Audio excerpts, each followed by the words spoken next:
आप सभी को बताऊंगी कि माता रानी के पान के पत्तों के 10 अचूक उपाय, जो कि नवरात्रि में इन उपायों को करने से माता रानी आप सभी के सारे संताप यानी दुख दर्द सभी मिटा देंगी। तो जानेंगे इसके बारे में।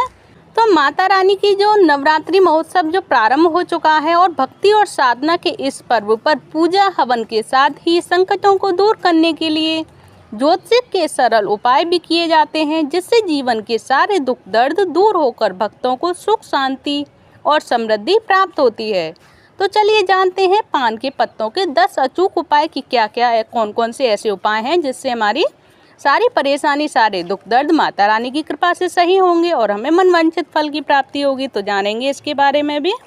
तो सर्वप्रथम जानेंगे कर्ज से मुक्ति पाने के लिए हमें क्या करना चाहिए नवरात्रि में। तो कर्ज से मुक्ति पाने के लिए नवरात्रि के प्रत्येक दिन एक पान के पत्ते पर हीम लिखकर माँ दुर्गा को अर्पित करें और इसके बाद नवमी के दिन इन सभी पान के पत्तों को अपनी तिजोरी में रख लें, जिससे माता रानी कृपा करेंगी और कर्ज से मुक्ति प्राप्त होगी आप सभी को। और सेकंड है नौकरी व्यापार के लिए हमें क्या करना चाहिए नवरात्रि पर।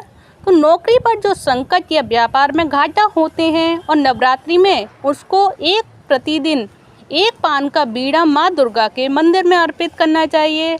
यह उपाय संध्या के समय करें, जिससे आप सभी को फायदा होगा और नौकरी व्यापार में आपके व्यवसाय भी बढ़ेंगे। अब जानेंगे आर्थिक तंगी के लिए हमें क्या करना चाहिए नवरात्रि पर। तो नवरात्रि पर जब भी मंगलवार आए तो पान का पत्ता लेकर उसमें 11 लौंग और 11 इलायची रखकर उसका बीड़ा बना लें।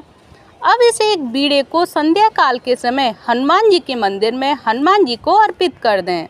यह माता दुर्गा को पान के पत्ते पर गुलाब की 11 पंखुड़ियाँ रखकर उनके चरणों में चढ़ा दें, तो आपकी आर्थिक तंगी दूर हो जाएगी और माता रानी की कृपा प्राप्त होगी।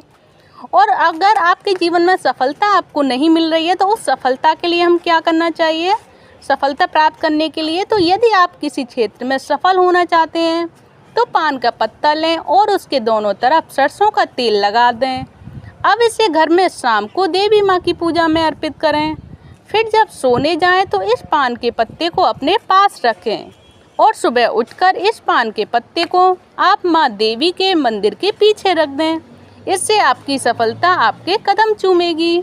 तो अब जानेंगे पान का और दूसरा उपाय। तो वैवाहिक जीवन में अगर किसी के सुख नहीं हो तो उसके लिए हमें क्या करना चाहिए जिससे हमारा वैवाहिक जीवन सुख संपत्ति से भर जाए। तो यदि दाम्पत्य जीवन में क्लेश है तो नवरात्रि में मंगल या शनिवार के दिन किसी भी दिन एक दिन पान के पत्ते की चिकनी तरफ सिंदूर से श्री रामचंद्र लिखें। इसे हनुमान जी के मंदिर में ले जाकर उनके हाथ में रख दें और उनके चरणों में ना रखें, उनके हाथ में ही रखें, जिससे आप सभी के वैवाहिक जीवन में भी सुख शांति आएगी और मनवांछित फल की प्राप्ति होगी। और मनोकामना पूर्ति के लिए हमें क्या करना चाहिए। तो यदि आपकी कोई ऐसी इच्छा है जो अभी तक पूरी नहीं हुई है तो आप एक पान का पत्ता लें और उस पर 2 लौंग रखें और अपने दोनों हाथों से बहते हुए जल में प्रवाहित कर दें। तो आपकी मनवांछित फल जो आपके मन में है वो मनोकामना बोलें और उसके साथ साथ उसको प्रवाहित कर दें जल में, जिससे आपकी मनोकामना पूर्ति होगी। और अब जानेंगे मान सम्मान प्राप्त करने के लिए हमें नवरात्रि पर क्या उपाय करना चाहिए। तो यदि आप समाज में मान सम्मान प्राप्त करना चाहते हैं या शत्रुओं से मुक्ति चाहते हैं तो नवरात्रि पर सुबह 4 से 6 के बीच माँ भुवनेश्वरी और सौभाग्य सुंदरी का ध्यान करें और पान के पत्ते की जड़ को घिसकर उसका तिलक अपने माथे पर लगा लें। ऐसा करने से आपकी बात का महत्व बढ़ेगा और खूबसूरती में वृद्धि होगी। तो ये रहा अचूक उपाय। तो अब जानेंगे नकारात्मकता को दूर करने के लिए हमें क्या करना चाहिए। तो घर में जो नकारात्मकता आ जाती है तो उसे हमें नवरात्रि में कैसे दूर करना है।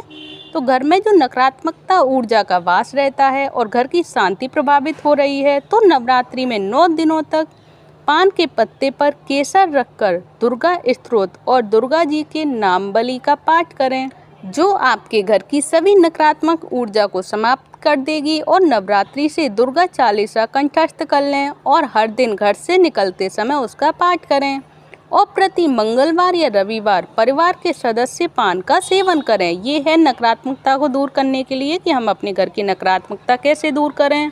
तो अब जानेंगे व्यापार में बढ़ोतरी के लिए हमें क्या करना चाहिए। तो जिन लोगों का व्यापार मंदी में है वे 9 दिनों तक नियम से एक ही समय पर पान का पीड़ा माँ को दुर्गा के मंदिर में जाकर अर्पित करें और ध्यान रहे कि एक ही सुनिश्चित समय पर यह तय कर लें कि हमें कौन से समय पर करना है, उसी समय पर हर बार करना है।